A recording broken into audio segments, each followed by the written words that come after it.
maybe one of the misconceptions about fractional work is that people go into it thinking that they'll have huge amounts of flexibility. But remember, you're doing your own business development, you're pitching and winning the work, you're delivering the work, and then you're also doing the client servicing. So you have to be available when the client's available.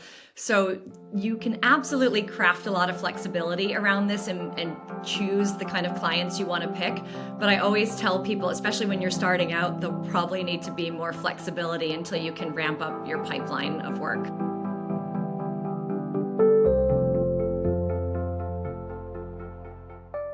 Welcome to Leadership on New Terms, a show with the leaders renegotiating the terms of their work. I'm Caroline Fairchild, and I'm here with Jessica Gioglio. She is a fractional CMO, a brand storytelling strategist, an author, and a keynote speaker.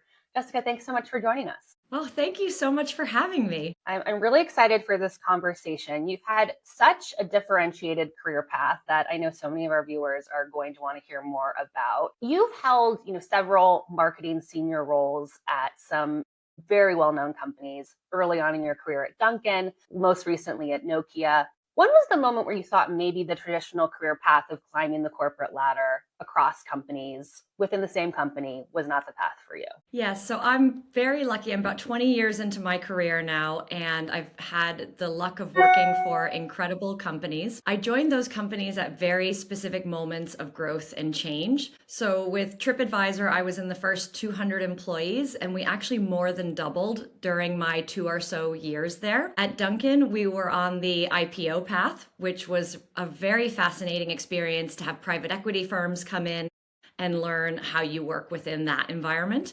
And then at Sprinkler, it's the role that actually moved me over to London, which is where I live now.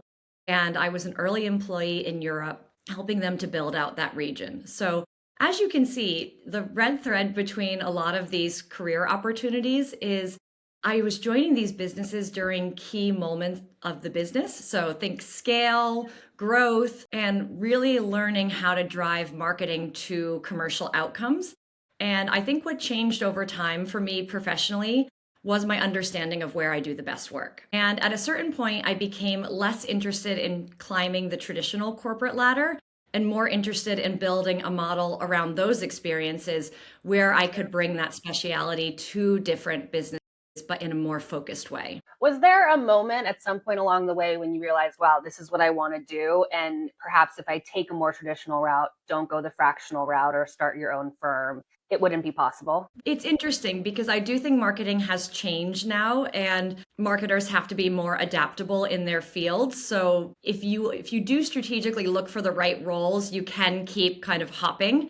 But I didn't really want to be someone who hops every year or two. So I think maybe that's the inflection point where I realized instead of just changing roles every couple of years, could I craft a different career path that would allow me to be more consistent in how I'm working? And you founded with Savvy in 2014, is that right? That's correct. That was well before fractional CMO was really a recognized career path. What did you think you were building with that business and how did it differ from what it became? So another red thread in my career is even from my first job out of university, I was always building something on the side alongside my day job. And I believe a lot of this is going to be the future of work as well, where people have multiple streams of income and multiple things that they're working on. But as I was working at Comcast in 2006, I started a travel and lifestyle blog called The Savvy Bostonian. I started this as a creative outlet. I didn't expect it to become something that earned money. But at the time, companies were not on social media the way that they are today. Companies didn't have Facebook pages. We had YouTube, and companies were just trying to find their way onto what would then be a completely different career path. So because I had this blog, The Savvy Bostonian, companies wanted to have corporate blogs. So this is what differentiated me to get into TripAdvisor and then ultimately to get into Dunkin', 2 roles that really were rocket ships in my career. And it was at Dunkin' I started speaking at conferences, which is how I met my co-author. And I was also contributing to some industry news outlets for free, by the way. So those skill sets actually helped me get noticed for roles, led to my first book, and then eventually helped me build that platform around storytelling and marketing. So to answer your question, no, I didn't know what I was building at the time, if I'm totally honest. And I think because I built those assets, because I built that network, that's what made the more independent fractional path possible. And a lot of the reason why I started this show was to kind of take the veil off of these new forms of working, fractional being one of them. Walk me through how you evaluate a client engagement now. What questions do you ask before deciding to work with a company? Yeah, so I gained a lot of experience. Another quick example is when I was working at Sprinkler, I actually ran an in-house creative lab team. So I was overseeing marketing for Europe, but we also had a team of designers, developers, copywriters. So I'd always been on the client side, remember? So this is important for folks who want to go into fractional work as well. If you've not come from an agency background where you're scoping things out, actually having to learn the scoping process and how to scope your projects appropriately is a huge skill set. So here's 5 things that I would say I've learned, and we can go deeper into any of them if you have questions. For me personally, how I've structured my business, I like to look at what is the problem the business is solving and can the company articulate that clearly? And then also with that problem, so number 2 is this a problem that I'm actually well positioned to solve based on where I specialize? So my specialty is more around branding and storytelling with growth marketing. So I like to look at that intersection and join companies in key moments of inflection or growth. And I find that that mix of brand and growth works really well for how I like to work and where I think I can add value. And then third is, okay, based on the problem and am I well positioned to solve it, do I actually think that I can make measurable impact based, or is this just something where I would be working and just doing day-to-day activities? I really like to focus on the impact I can deliver, not just doing a role. And then the fourth piece is, well, are the people aligned? Are they decisive? Are they realistic as well about what the work will require? Sometimes clients come in with these broad briefs and these broad visions, and that's fine, but you have to be able to get them down to a point saying, okay, but for this engagement, this is where I think you can get the most value. And then fifth is, are the terms set up in the both for both parties to set people up for success? Are there any consistent red flags when you're looking at a scope of work or putting one together, or companies telling you their problem set and you're like, I don't know if this is going to be a good project? I think where you get into a danger is that I always like to, you always do a written scope of work, which I think is a good exercise. And when you send them the written scope of work, if they start adding a lot in that would really double or triple the amount of hours, I think that's the biggest red flag. Could we delegate some of those pieces to existing members of the team where perhaps we just adjust the scope very minorly and we factor in maybe me managing some of those work streams versus delivering them specifically? Because again, if you're looking more at a chief marketing officer role, there are going to be things that you have to deliver physically as output, but there's also going to be a lot of managing of others and managing of work streams. So that is unique of the role versus maybe if you're just going in to go deep on search engine optimization or a more specific piece of marketing that might be more hands-on. There are a lot of misconceptions about fractional work. One that I've come to discover is that this is just companies trying to get a full-time CMO, CFO, whatever it is, for the fraction of the price. What are the most common ways that you've seen companies either do that or don't do that? And how do you identify the right opportunities for you? Yeah, I mean, I think this is happening in fractional work and in full-time roles now, where you're seeing these job descriptions that are just so overloaded that one physical person can't possibly do within a normal working week. And the point of fractional is some fractional roles can be full-time 5 days a week. And this is a misconception too, is sometimes they're only 1 or 2 days a week. It really depends on where the company is. So a piece of advice that I have for anyone who wants to freelance in any capacity is really start using time tracking apps and really log your time so you understand how much time it takes you to do specific outputs. And then when you are on client engagements, also track your time, because then you can understand, okay, based on what I quoted for this, is this actually what it took to deliver it? And when you are a freelancer, you're always going to have a bit of give and take. It's not always going to be perfect to the scope. You sometimes will give and concede a little bit here and there, but if it's consistently being overblown, then that's when you know you have a problem. I'm curious your perspective in your seat, having seen the industry from so many different angles.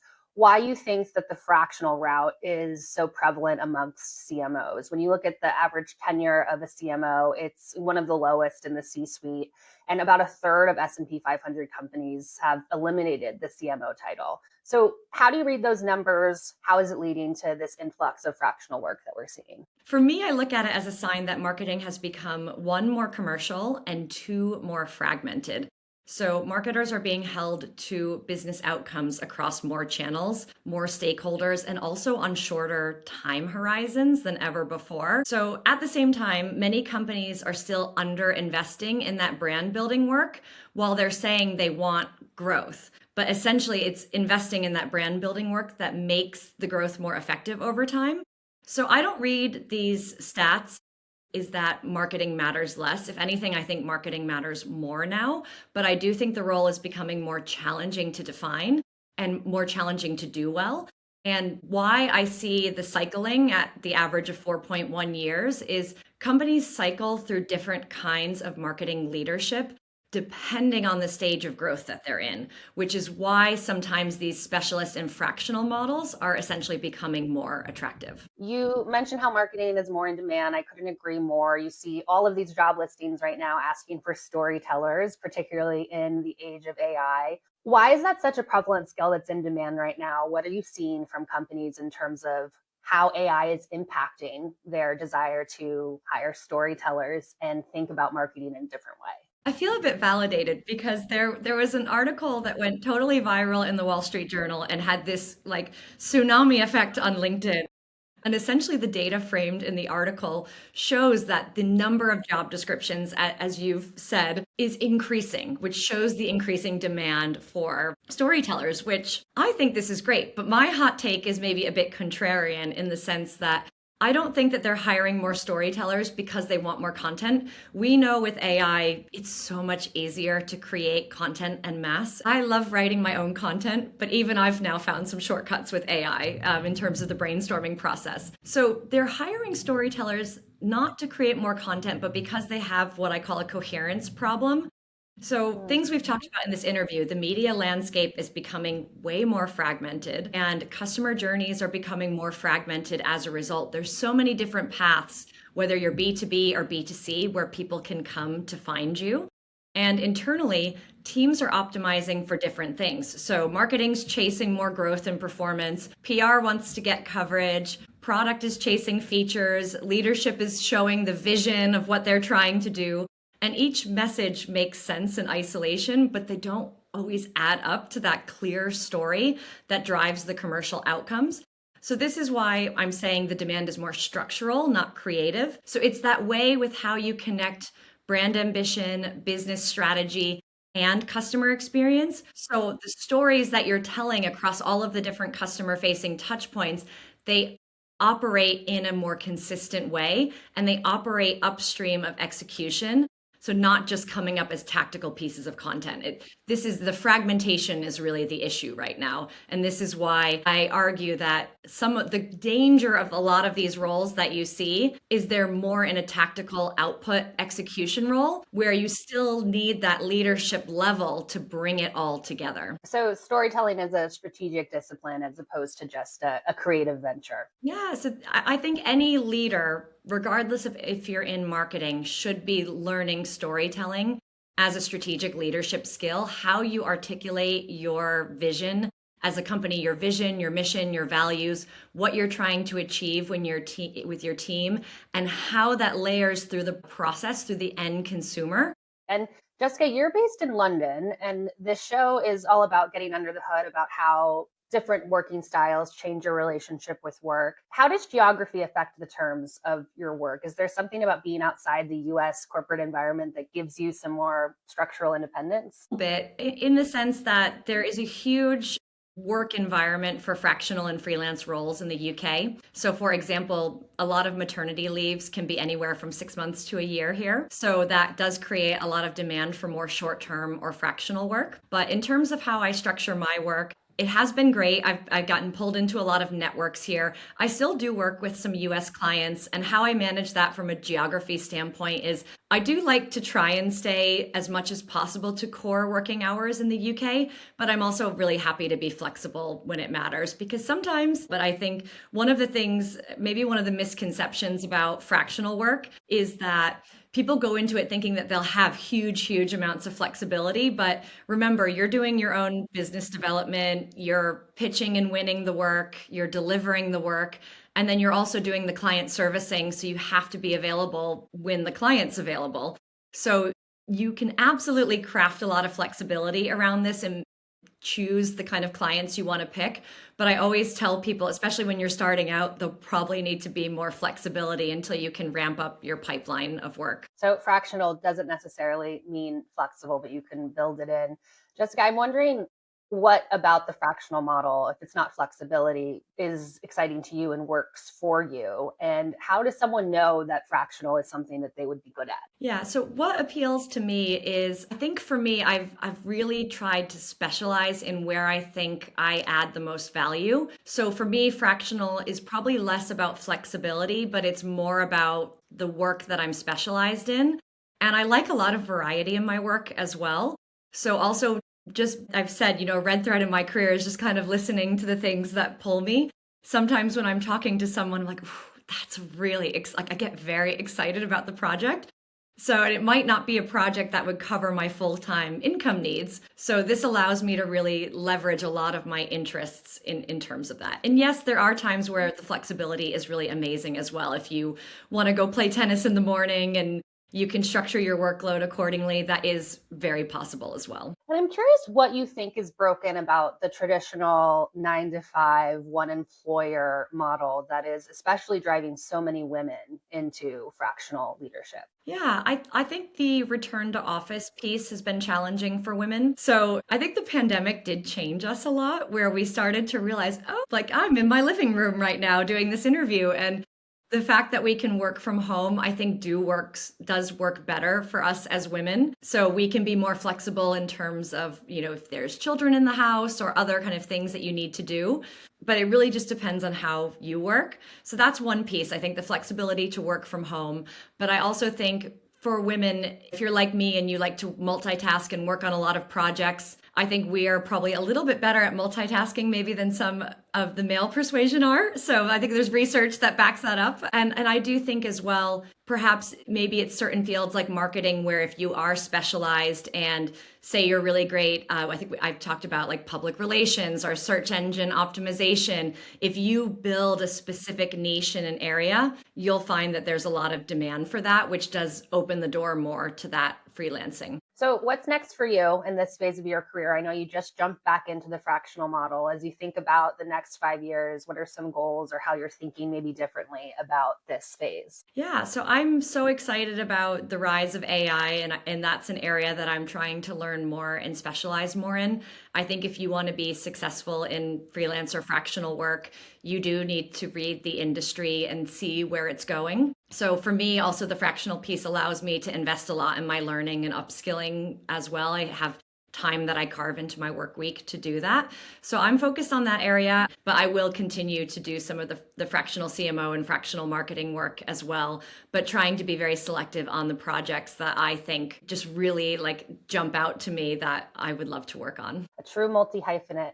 Jessica, this has been such a great conversation. What's one term of your old full-time role that you would just never accept again after going fractional? That's such a great question. I think a hard one to answer too, but I would say is one term I would not negotiate on now is just sustained lack of control over how the work gets done. So this is also a big piece in the fractional world as well.